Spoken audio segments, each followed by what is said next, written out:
Seorang pria datang kepada seorang anak yang masih berusia 5 tahun, yang sedang duduk di depan sebuah rumah dan bermain-main. Pria ini pun mulai bertanya, "Nak, papa kamu ada di rumah?" "Ada om, papa ada di rumah kok om." Pria ini segera memencet bel pintu tersebut. Sudah cukup lama ia memencetnya, tidak ada seorang pun yang keluar membukakan pintu. Pria ini mulai kesal dan berkata-kata memarahi anak kecil itu. "Tadi kamu bilang papa kamu ada di rumah. Kok satu orang pun tidak ada yang membukakan pintu sekarang?" Jawab anak itu, "Mana aku tahu om, kan rumahku bukan yang ini om, rumahku yang di depan sana." "Lah, kenapa kamu nggak bilang dari tadi?" "Lah, om nggak nanya dulu sih, om main pencet-pencet bel aja. Tanya dulu dong om, baru aku kasih tahu." Feedback adalah judul firman Tuhan pada saat ini. Kira-kira apa ya itu feedback? Apa pentingnya feedback dalam dunia komunikasi? Kenapa harus ada feedback dalam komunikasi? Dan bagaimana mungkin ada feedback kalau tidak ada pesan yang disampaikan oleh komunikator? Menjaga komunikasi dengan baik dan benar adalah salah satu hal yang sangat penting dalam kehidupan sehari-hari. Pastilah kita sering menemukan kasus-kasus miskomunikasi yang berujung kepada hal-hal yang tidak diinginkan. Sepanjang waktu kita semua melakukan komunikasi. Komunikasi merupakan aktivitas dasar manusia. Kita berkomunikasi setiap harinya. Dengan berkomunikasi, manusia dapat saling berhubungan satu dengan yang lainnya, baik dalam kehidupan sehari-hari, di rumah tangga, di tempat pekerjaan kita, di pasar, lagi di transportasi, di bandara, dimanapun kita berada. Tidak ada manusia yang tidak terlibat dalam komunikasi. Dalam kehidupan sehari-hari, manusia tidak pernah lepas dari namanya komunikasi.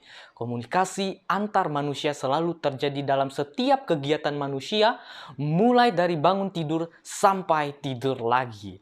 Bahkan, hanya untuk berkomunikasi, manusia menghabiskan 70% waktunya dalam 24 jam yang dimiliki. Dengan kata lain, manusia menghabiskan kurang lebih 16 jam untuk berkomunikasi.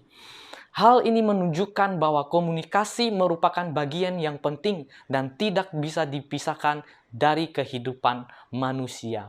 Hasil penelitian menunjukkan jumlah persentase waktu yang dipakai di dalam suatu proses komunikasi sangatlah besar, yakni sekitar 75% hingga mencapai 90% dari total waktu dalam beraktivitas kita setiap harinya. Berbagai waktu yang dihabiskan manusia dalam proses komunikasi tersebut yaitu dipakai untuk: 1. Menulis sebanyak 5%. 2. Untuk membaca sebanyak 10%. 3. Untuk berbicara sebanyak 35%. Dan yang terakhir, untuk mendengar sebanyak 50%. Dan perempuan lebih banyak bicara daripada pria. Dikatakan bahwa perempuan mengucapkan 20.000 kata per hari, sedangkan pria hanya mengucapkan 7.000 kata per hari. Hasil ini memberikan bukti bahwa komunikasi sangat vital bagi kehidupan sosial pada manusia. Artinya, komunikasi laksana jantung dari kehidupan manusia. Kegiatan manusia sehari-hari tak lepas dari apa yang disebut namanya komunikasi. Tidak semua orang menyadari bahwa pada hakikatnya tak seorang pun bisa keluar dari kegiatan komunikasi. Jenis-jenis komunikasi dalam kehidupan kita. Ada komunikasi verbal, non-verbal, tulisan, dan visual. Mari kita lihat yang pertama. Komunikasi verbal adalah penggunaan bahasa untuk mentransferkan informasi melalui berbicara atau bahasa isyarat. Ini adalah salah satu jenis komunikasi yang paling umum yang sering digunakan selama presentasi, konferensi video, dan panggilan telepon, rapat, dan percakapan satu dengan yang lain maupun lebih dari satu orang. Komunikasi penting karena efisien. Yang kedua adalah nonverbal. Komunikasi nonverbal adalah penggunaan bahasa tubuh, gerak tubuh, dan ekspresi wajah untuk menyampaikan informasi kepada orang lain. Ini dapat digunakan baik secara sengaja maupun tidak sengaja. Misalnya, contoh, Anda mungkin tersenyum secara tidak sengaja saat mendengarkan ide atau informasi yang menyenangkan Anda, sehingga Anda tersenyum. Mengangguk, mengangkat bahu, menggeleng-gelengkan kepala adalah bentuk komunikasi nonverbal dari bahasa gerak tubuh kita. Yang ketiga adalah komunikasi tertulis, menggunakan media tulis untuk menyampaikan pesan dan informasi. Dibandingkan komunikasi verbal, komunikasi tertulis lebih bermanfaat karena ada catatan informasi dari komunikator yang bisa digunakan sebagai referensi di masa depan. Biasanya komunikasi tertulis lebih umum digunakan lewat surat menyurat. Untuk di zaman sekarang bisa lewat chatting, namun komunikasi tertulis juga bisa terjadi ketika kita membaca buku, selebaran blog, catatan, email, dan lain-lain. Dan yang terakhir adalah visual. Sama dengan komunikasi tertulis, komunikasi visual memerlukan media untuk menyampaikan informasi. Bedanya komunikasi visual lebih menggunakan gambar, sketsa, bahkan grafik untuk menyampaikan pesan kepada pendengarnya. Komunikasi visual biasanya digunakan ketika presentasi untuk menunjang komunikasi verbal dan isi presentasi tersebut. Tak hanya itu, komunikasi visual juga bisa kita temukan ketika melihat rambu lalu lintas atau tanda yang ada di sekitar kita semua, dan kadang komunikasi visual bisa menimbulkan ambiguitas karena ada simbol atau ilustrasi yang belum dimengerti oleh pembacanya. Karena itu, komunikasi visual lebih baik ditunjang dengan komunikasi tulisan, sehingga tidak menimbulkan salah paham. Sudah paham bukan? Kalau komunikasi itu tidak hanya dilakukan dengan mengobrol, ketika kita chatting dengan teman kita, mengangguk-ngangguk ketika disuruh ibu, dan melihat rambu lalu lintas, kita juga sedang melakukan proses komunikasi ketika kita melakukan hal-hal tersebut. Inilah proses terjadinya komunikasi. Ada pengirim pesan, ada pesan yang disampaikan, ada si penerima pesan, dan juga harus ada balasan atau respon feedback dari si penerima pesan. Lebih jelasnya, mari kita lihat satu persatu.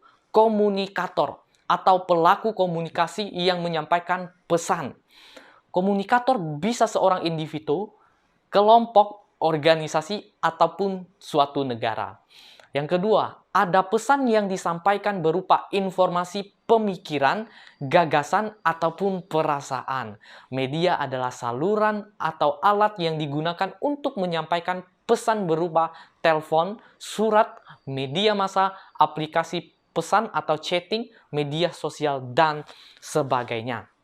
Dan komunikasi adalah komunikan adalah penerima pesan atau audiens, bisa berubah kelompok, individu, ataupun organisasi.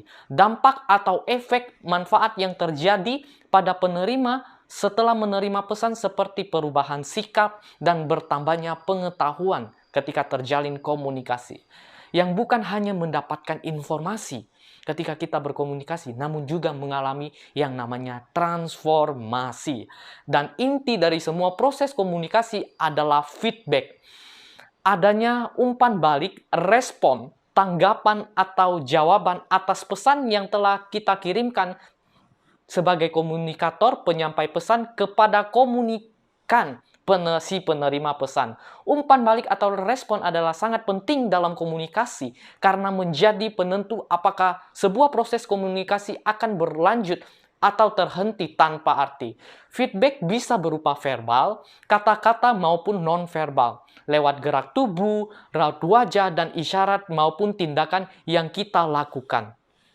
Ada beberapa hal yang menyebabkan feedback itu tidak baik atau buruk. Respon yang salah dalam komunikasi. Yang pertama adalah bahasa yang tidak dipahami oleh penerima pesan. Kejadian 11 ayat 7-9.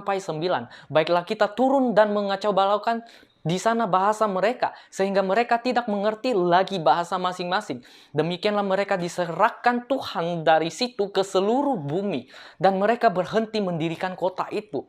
Itulah sebabnya sampai sekarang nama kota itu disebut Babel, karena disitulah dikacau balaukan Tuhan bahasa seluruh bumi, dan dari situlah mereka diserahkan Tuhan ke seluruh bumi.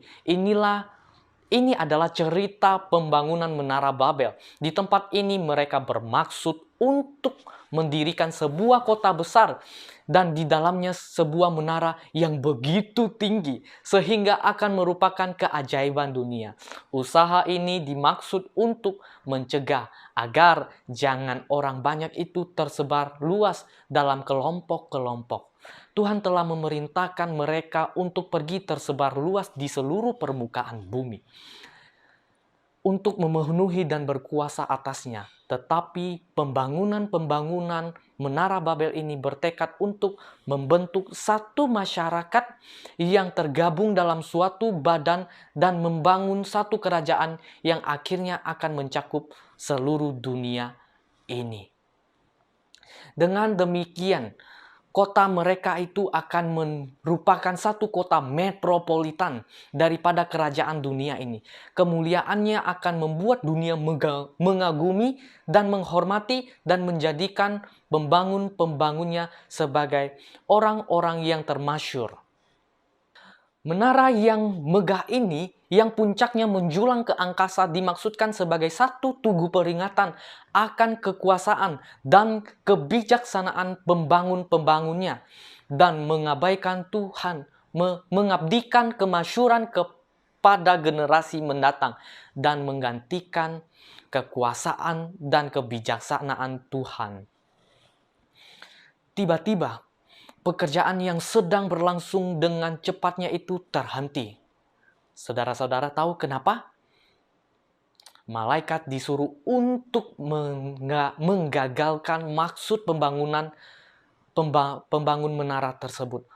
Menara itu telah menjulang tinggi sekali dan adalah mustahil bagi tukang-tukang yang ada di puncak menara itu berhubungan langsung dengan mereka yang ada di bawah.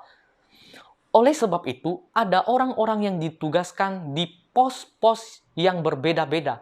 Dan masing-masing mereka harus menerima dan kemudian menyampaikan kepada orang yang berikut yang ada di bawah akan menerima untuk bahan-bahan yang diperlukan. Atau petunjuk-petunjuk lainnya sehubungan dengan pekerjaan untuk membangun menara tersebut. Sementara kabar itu disampaikan dengan cara seperti ini, seorang kepada yang lainnya, bahasa mereka dikacaukan. Bisa kita bayangkan, kita komunikasi tanpa ada bahasa yang satu yang menghubungkan pesan kita dengan penerima pesan. Sehingga bahan-bahan yang tidak diperlukan itulah yang dikirimkan. Dan petunjuk-petunjuk yang disampaikan sering bertentangan dengan apa yang telah diberikan. Karena beda bahasa mereka satu dengan yang lain. Kekacauan dan kekecewaan timbul sebagaimana akibatnya. Semua pekerja terhenti. Tidak ada lagi keselarasan dan kerjasama. Tukang-tukang yang bekerja itu tidak memahami apa yang telah menyebabkan terjadinya salah pengertian yang amat ganjil di antara mereka itu. Dan dengan rasa marah dan kecewa mereka saling menyalahkan satu dengan yang lain. Permufakatan mereka berakhir dengan perkelahian dan pertumpahan darah. Kegagalan komunikasi sering terjadi kegagalan komunikasi yang terjadi pada saat pembangunan Babel karena bahasa yang berbeda yang telah dikacau balaukan sehingga komunikator dan komunikan tidak memahami satu dengan yang lain. Sehingga terjadi kegagalan komunikasi karena feedback yang salah ataupun feedback yang buruk maupun si penerima penyampai informasi. Hal yang kedua yang menyebabkan feedback atau respon yang salah adalah tidak memiliki pesan atau informasi yang pasti. 2 Samuel 18 ayat 29. Lalu bertanyalah raja, selamatkah Absalom dari orang muda itu? Jawab Ahimaas, "Aku melihat keributan yang besar ketika Yoab menyuruh pergi hamba raja. Hambamu ini, tetapi aku tidak tahu apa itu." Ini adalah kisah cerita tentang Raja Daud menanyakan keselamatan anaknya sendiri yang bernama Absalom. Pembawa pesan, komunikator atau pembawa kabar yang bernama Ahimaas ketika ditanya oleh Daud apakah Absalom selamat, Ahimaas menjawab dengan jawaban yang tidak pasti. Ia kelihatan seperti memang bingung sekali karena dia sendiri tidak memiliki informasi yang pasti. Belum tahu pesan yang pasti yang harus disampaikan. Terjadi kegagalan komunikasi karena Ahimaas tidak memiliki informasi yang pasti. Hal yang ketiga yang membuat feedback yang salah, yang buruk adalah memberi jawaban sebelum mendengar. Amsal 18 ayat 13. Jikalau seorang memberi jawab sebelum mendengar, itulah kebodohan dan kecelaannya. Biasakan untuk mendengar terlebih dahulu daripada memberikan jawaban, sesuai proses komunikasi yang telah kita lihat barusan. Harus ada pesan dulu, baru kita respon. Kenapa sering terjadi feedback yang buruk, feedback yang salah? Adalah karena kita sudah memberi respon sebelum menerima pesan. Pastikan telinga kita duluan, bukan mulut kita duluan. Sekarang mari kita lihat bagaimana Tuhan berkomunikasi dengan kita dan kita berkomunikasi dengan Tuhan. Yesaya 38 ayat 1-5. Pada hari-hari itu Hizkia jatuh sakit dan hampir mati. Lalu datanglah Nabi Yesaya bin Amos dan berkata kepadanya, "Beginilah firman Tuhan, sampaikanlah pesan terakhir kepada keluargamu, sebab engkau akan mati, tidak akan sembuh lagi." Lalu Hizkia memalingkan mukanya ke arah dinding dan ia berdoa kepada Tuhan.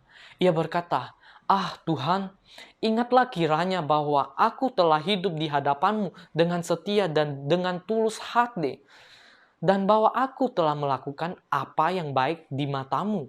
Kemudian menangislah Hizkia dengan sangat, maka berfirmanlah Tuhan kepada Yesaya, "Pergilah dan katakanlah kepada Hizkia, beginilah firman Tuhan Allah Daud, bapa leluhurmu. Telah kudengar doamu dan telah kulihat air matamu. Sesungguhnya aku akan memperpanjang hidupmu 15 tahun lagi." Dari Yesaya 38 ayat 1-5 yang barusan kita baca, kita dapat melihat bahwa Hizkia menyampaikan pesan lewat doa dan Tuhan kasih feedback, respon melalui Nabi Yesaya. Manusia berkomunikasi dengan Tuhan melalui doa dan Tuhan berkomunikasi dengan manusia melalui perantara nabi-nabinya. Pada saat itu, bagaimana dengan sekarang? Bagaimana Tuhan berkomunikasi dengan kita, menyampaikan pesan-pesannya? Tuhan berkomunikasi dengan kita pada saat kita membaca Alkitab. Jadi ingatlah bahwa kita menyampaikan pesan kita melalui doa-doa kita. Kita menjadi komunikator dan Tuhan menjadi komunikan. Dan Tuhan menyampaikan pesannya, feedbacknya dari Tuhan setelah kita berdoa adalah ketika kita membaca Alkitab. Sederhananya begini, ketika kita ingin Tuhan mendengarkan pesan kita, maka kita juga harus mau mendengarkan pesan dari Tuhan melalui membaca Alkitab. Contoh, kita berdoa menyampaikan pesan kita, "Tuhan, apakah aku masih dapat diampuni atas segala perbuatan-perbuatan jahat, dosa-dosa yang keji yang telah aku lakukan?" Kita bertanya demikian. Tuhan akan kasih feedback, respon ketika kita membuka Alkitabnya dalam Yesaya 1 ayat yang ke-18. "Marilah, baiklah kita berperkara, firman Tuhan, sekalipun dosamu merah seperti germiji, akan menjadi putih seperti salju. Sekalipun berwarna merah seperti kain kesumba, akan menjadi putih seperti bulu domba." Kita berdoa, "Tuhan, haruskah aku mengampuni orang-orang yang menyakiti aku secara terus-menerus?" Tuhan akan dengar dan kasih umpan balik, respon atau feedback. Kalau kita mau membuka Alkitab kita dan membaca dari Lukas 17 ayat 3 dan 4, berbunyi demikian. Jagalah dirimu, jikalau saudaramu berbuat dosa, tegurlah dia. Dan jikalau ia menyesal, ampunilah dia. Bahkan jikalau ia berbuat dosa terhadap engkau 7 kali sehari dan 7 kali ia kembali kepadamu berkata, aku menyesal, engkau harus mengampuni dia. Tidak akan pernah ada feedback dari Tuhan kalau kita hanya berdoa saja, namun tidak mau membaca Alkitab. Kita hanya jadikan Tuhan kita menjadi pendengar yang baik, namun kita tidak mau mendengarkan Tuhan kita. Apakah manfaatnya ketika kita menjadi komunikan penerima pesan dari Tuhan yang menjadi komunikator? Penyampaian pesan melalui membaca Alkitab, apa manfaatnya ketika kita menerima pesan-pesan Tuhan dari membaca Alkitab? Ingat, dalam proses komunikasi adanya manfaat bagi komunikan, penerima pesan. Bukan hanya dapat informasi, tapi juga harus mengalami transformasi. Manfaatnya adalah dalam 2 Timotius 3 ayat 16, segala tulisan yang diilhamkan Allah bermanfaat untuk mengajar, untuk menyatakan kesalahan, untuk memperbaiki kelakuan, dan untuk mendidik orang dalam kebenaran. Ayat selanjutnya, apa manfaat ketika kita menerima pesan melalui membaca Alkitab? Mazmur 119 ayat 105, firman-Mu itu pelita bagi kakiku dan terang bagi jalanku. Manfaat lainnya lagi, Yeremia 15 ayat 16, apabila aku bertemu dengan perkataan-perkataan-Mu, maka aku akan menikmati firman-Mu itu menjadi kegirangan bagiku dan menjadi kesukaan hatiku. Sebab nama-Mu telah diserukan atasku, ya Tuhan, Allah semesta alam. Allah semesta alam. Amsal 30 ayat 5, semua firman Allah adalah murni. Ia adalah perisai bagi orang-orang yang berlindung padanya. Pastinya ada banyak sekali manfaat ketika kita menjalin komunikasi dengan Allah kita. Komunikasi dapat dikatakan berhasil apabila sang penerima pesan memahami pesan dan melakukan apa yang terdapat pada isi pesan dari komunikator. Beberapa hal yang menyebabkan tidak adanya feedback dalam komunikasi adalah: 1. Pesan tidak tersampaikan. Tidak mungkin ada feedback jika tidak ada pesan yang disampaikan dari komunikator kepada komunikan. Ingat, kisah Yunus ketika Tuhan hendak menyampaikan pesan kepada kota Niniwe yang jahat itu melalui Nabi Yunus, awalnya tidak ada feedback dari penduduk kota Niniwe, saudara-saudara. Karena memang pesan dari Tuhan belum disampaikan oleh Yunus. Karena Yunus melarikan diri pada saat itu. Namun coba kita lihat setelah Yunus menyampaikan pesan dari Tuhan kepada penduduk kota Niniwe. Mereka pun memberikan feedback, respon dengan menerima pesan Tuhan dengan baik dan melakukan apa yang disampaikan Tuhan melalui Yunus. Komunikasi yang berhasil ketika adanya pesan dan pesan itu didengar, bukan hanya didengar dengan baik, tetapi juga dilakukan. Hal yang kedua yang menyebabkan tidak adanya feedback adalah karena pesan yang disampaikan bertentangan dengan isi hati kita. Mari kita lihat faktanya di dalam Alkitab. 2 Raja-Raja 17 ayat 13. Tuhan telah memperingatkan kepada orang Israel dan kepada orang Yehuda dengan perantara semua nabi dan semua tukang tilik. Berbaliklah kamu daripada jalan-jalanmu yang jahat itu, dan tetaplah ikut segala perintah dan ketetapanku, sesuai dengan segala undang-undang yang telah kuperintahkan kepada nenek moyangmu, dan yang telah kusampaikan kepada mereka dengan perantara hamba-hambaku, yaitu para nabi. Tidak ada feedback dari kita ketika Tuhan menyampaikan pesan yang bertentangan dengan apa yang ingin kita lakukan. Padahal pesan Tuhan, perintah Tuhan adalah perintah kebaikan dan kebenaran. Roma 12 ayat 17. Janganlah membalas kejahatan dengan kejahatan. Lakukan apa yang baik bagi semua orang. Tidak ada respon dari kita karena memang apa yang disampaikan bertentangan dengan apa yang ingin kita lakukan. Tuhan kasih tahu sama kita, kalau kita harus membalas kejahatan dengan kebaikan. Tapi kita sebagai manusia maunya membalaskan kejahatan yang lebih jahat terhadap orang yang melakukan kejahatan terhadap kita. Bertentangan dengan apa yang kita lakukan. Itulah yang membuat tidak adanya feedback ketika Tuhan menyampaikan pesan kepada kita. Nasihat firman Tuhan kepada kita yang tidak memberikan feedback ketika Tuhan berkomunikasi dengan kita terdapat di dalam Ulangan 12 ayat 28. Dengarkanlah baik-baik segala yang kuperintahkan kepadamu, supaya baik keadaanmu dan keadaan anak-anakmu yang kemudian untuk selama-lamanya apabila engkau melakukan apa yang baik dan benar di mata Tuhan Allahmu. Itulah yang dipesankan Tuhan kepada kita. Kita mau didengar, namun tidak mau mendengar. Kita mau ada feedback dari Tuhan, namun kita sendiri tidak memberikan feedback kepada Tuhan. Kita mau Tuhan mendengarkan doa kita, namun kita tidak mau mendengarkan dan melakukan pesan-pesannya melalui membaca Alkitab maupun mendengarkan firman Tuhan. Komunikasi yang gagal dan timpang sebelah adalah ketika kita hanya mau didengar namun tidak mau mendengar. Kita hanya mau didengar namun tidak mau mendengar. Kita mengharapkan feedback namun kita sendiri tidak mau memberikan feedback kepada lawan komunikasi kita. Sekarang, apakah jarak mempengaruhi feedback dalam komunikasi? Dulu, alat komunikasi sangat terbatas untuk komunikasi jarak jauh.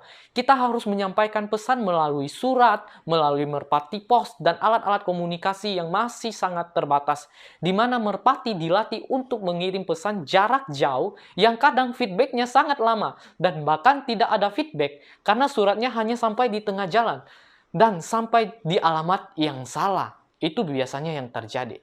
Namun sekarang, alat komunikasi jarak jauh semakin canggih. Hanya hitungan detik pesan kita bisa disampaikan. Dan hanya hitungan menit, kalau langsung dilihat pesan chat kita, kita mendapatkan feedback ataupun balasan. Begitu jugalah komunikasi kita dengan Tuhan. Hanya sejauh doa, hanya sejauh kita membaca Alkitabnya. Dengan kerendahan hati dan kesungguh-sungguhan. Bahkan jauh lebih cepat dari alat komunikasi saat ini, yang kadang kala masih tertunda dan tidak tersampaikan karena jaringan internet maupun kehabisan kota. Wahyu 1 ayat yang ketiga. Berbahagialah ia yang membacakan, mereka yang mendengarkan kata-kata nubuat ini, dan yang menuruti apa yang ada tertulis di dalamnya, sebab waktunya sudah dekat. Kesimpulan firman Tuhan pada saat ini, yang pertama, feedback harus ada dalam setiap komunikasi yang dilakukan. Yang kedua, sampaikanlah pesan kita kepada Tuhan melalui doa, dan terimalah pesan balasan dari Tuhan melalui membaca Alkitabnya. Yang ketiga, jangan hanya mau didengar, tapi tidak mau mendengar. Keempat, feedback dari Tuhan ada di dalam firman-Nya. Makanya baca itu firman. Dan feedback dari kita ada dalam setiap tindakan apa yang benar-benar kita perbuat. Jalinlah komunikasi dengan Tuhan setiap hari melalui doa dan membaca Alkitab. Tuhan memberkati.